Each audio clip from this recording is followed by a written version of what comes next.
दोस्तों, नियमितीकरण के मुद्दे पर किस प्रकार से पूरी तरीके से फंस चुकी है भूपेश सरकार, इसी मुद्दे के बारे में हम इस वीडियो के अंदर विस्तार पूर्वक समझने वाले हैं। नमस्कार दोस्तों, मैं हूं आपका दोस्त लोकेश साहू और आप देख रहे हैं लोकेश छत्तीसगढ़िया यूट्यूब चैनल। आप सभी साथियों का हमारे इस चैनल पर बहुत बहुत स्वागत है, बहुत बहुत अभिनंदन है।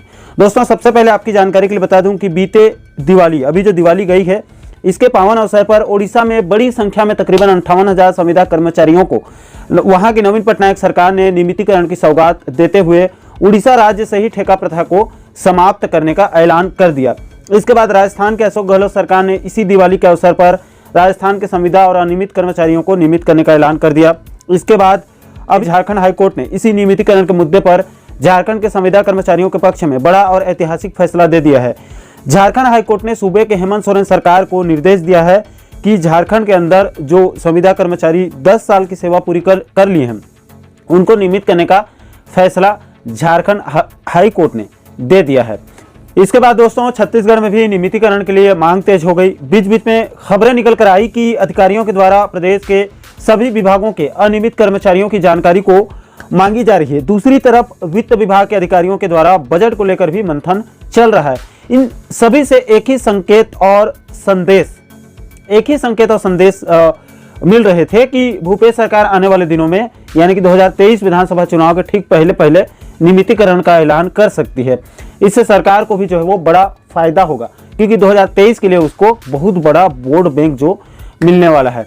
अब इसी कड़ी में इसी नियमितीकरण के मुद्दे पर विपक्ष ने सरकार को चारों तरफ से फंसा कर रख दिया है, या फिर ये कहें तो बिल्कुल गलत नहीं होगा कि नियमितीकरण के मुद्दे पर भूपेश सरकार नियमित करने के लिए भूपेश सरकार को जो है वो विपक्ष ने मजबूर कर दिया है। दोस्तों, दरअसल पूरा मामला यह है कि बीजेपी विधायक अजय चंद्राकर जी ने इसी नियमितीकरण के मुद्दे पर सरकार से खुलकर चर्चा करने के लिए स्थगन प्रस्ताव की मांग कर दी है। दोस्तों, अजय चंद्राकर साहब ने परसों 27 दिसंबर 2022 को विधानसभा में स्थगन प्रस्ताव हेतु एक पत्र भेजा है, जिसकी पावती भी उनको मिल चुकी है। और कब चर्चा की मांग किया है तो आगामी 2 जनवरी 2023 को विधानसभा में नियमितीकरण के मुद्दे पर विधानसभा को स्थगित करके सरकार को नियमितीकरण पर स्थिति साफ करने की मांग रखी है। दोस्तों, आप मानकर चलिए कि अजय चंद्राकर ने स्थगन प्रस्ताव की मांग करके भूपेश सरकार को फंसा कर रख दिया है। कैसे, तो इसको आपको बाद में समझाऊंगा। सबसे पहले आपको यह बता दूं कि आखिर अजय चंद्राकर ने अपने स्थगन प्रस्ताव में आखिर कहा क्या है, मांग क्या रखी है। दोस्तों, इस स्थगन प्रस्ताव के विषय में कहा गया है कि प्रदेश के सरकारी विभागों और निगम मंडलों में संविदा, दैनिक वेतनभोगी, प्लेसमेंट, अंशकालीन, ठेका, मानदेय व जवाबदार अंतर्गत लगभग जो है वो 2,88,000 कर्मचारी वर्षों से कार्यरत हैं, जिनकी सेवाएं नियमित शासकीय सेवाओं के समान सरकार ले रही है। लेकिन नियमित कर्मचारी नहीं होने के कारण इनकी जो भविष्य है वो अधर में लटकी हुई है।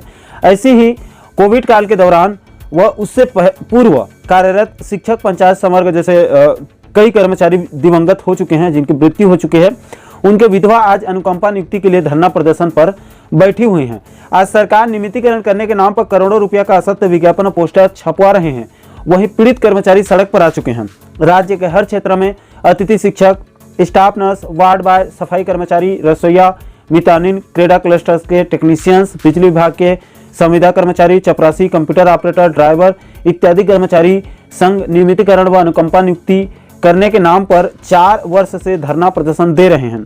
यह सभी अनियमित कर्मचारी शासकीय विभागों में अपनी अपनी सेवाएं पूर्ण जिम्मेदारी के साथ कर रहे हैं, लेकिन इनको ना तो समान वेतन दिया जा रहा है और न ही किसी प्रकार के शासकीय सुविधाएं उपलब्ध हैं।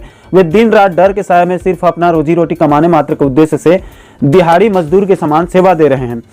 आज इनकी मांगे पूर्ण करना तो दूर, इनकी समस्याओं को सरकार सुनना भी नहीं चाह रही है। वहीं सरकार 4 वर्षों में कई बार नियमितीकरण करने के संबंध में असत्य विज्ञापन दे चुकी है, लेकिन आज तक कोई कार्य योजना नहीं बना पाई है। प्रदेश के अनियमित कर्मचारी भगवान भरोसे लटके हुए हैं, जहां सरकार अपनी राजनीति बयान देने के अलावा कुछ भी नहीं कर रही है, जिसके कारण प्रदेश के लगभग 2,88,000 अनियमित कर्मचारियों में सरकार के प्रति रोष और आक्रोश दोनों है। अतः प्रदेश के इन अनियमित कर्मचारियों की नियमितीकरण के विषय पर सदन की कार्यवाही रोककर चर्चा कराने का कष्ट करेंगे। तो कुल मिलाकर दोस्तों, बीजेपी विधायक अजय चंद्राकर ने स्थगन प्रस्ताव की मांग करके नियमितीकरण के मुद्दे पर भूपेश सरकार को चारों तरफ से फंसा कर रख दिया है। ध्यान से देखिए दोस्तों, आप आने वाला साल जो है वो 2023 चुनावी साल है। सरकार की अग्नि परीक्षा होने वाली है। लेकिन उससे पहले अभी उसको नियमितीकरण के मुद्दे पर ना तो उगलते बन रहा है और ना ही निगलते बन रहा है। सरकार बीच में फंस चुकी है। मान लो सरकार विधानसभा को स्थगित करके नियमितीकरण पर चर्चा करेगी तो उसकी मंशा साफ हो जाएगी और उसको साफ साफ बताना पड़ेगा कि आखिर वो नियमित करेगी या फिर नहीं, और करेगी तो कितने लोगों का करेगी और उसका फार्मूला क्या है, और कुल मिलाकर सरकार नियमितीकरण की दिशा में कौन से कदम उठा रही है या फिर आने वाले दिनों में नियमितीकरण को लेकर क्या क्या करने वाली है। इन सभी सवालों के जवाब सदन के माध्यम से जनता के सामने और विपक्ष के सामने उसको रखने होंगे।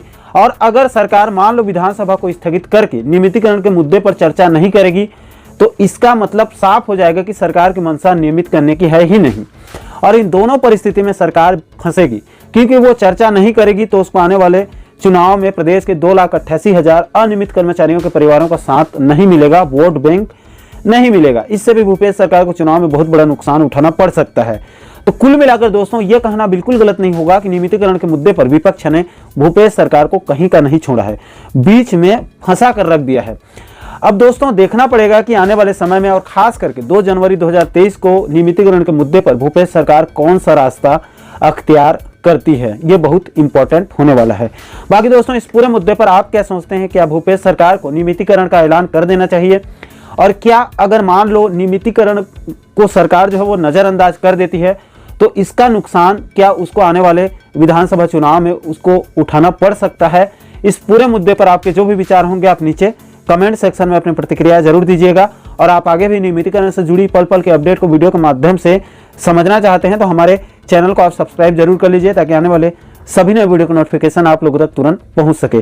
दोस्तों फिलहाल अभी के लिए इतना ही, मुझे दीजिए इजाजत। मैं मिलता हूं आपसे एक और महत्वपूर्ण मुद्दे के साथ, महत्वपूर्ण टॉपिक के साथ। तब तक के लिए जय हिंद, जय छत्तीसगढ़।